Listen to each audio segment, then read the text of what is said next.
قالت له حبيبي بس سنة، ولو زاد بالكتير سنتين، دي فرصة ومش هتتكرر، ما بتجيش يعني كل يومين.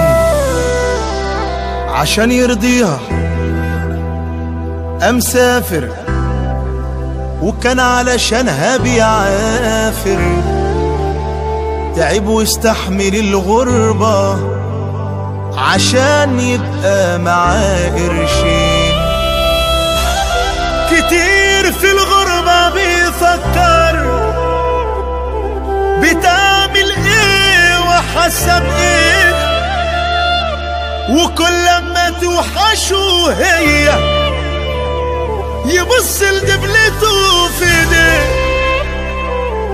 بقاله فترة مش عارف ولا بيسمع خبر عنها، بيسأل كل يوم نفسه ليه ما بتسألش هي عليه. كان نفسه لو يطمنها ويطمن عليها كمان، لولاها الغربة في حياته ما كانش هيبقى ليها مكان.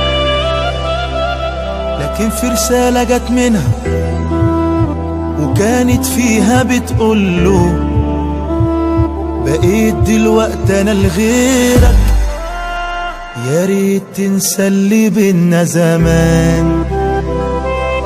كتير في الغربة بيفكر بتعمل ايه وحاسة بايه،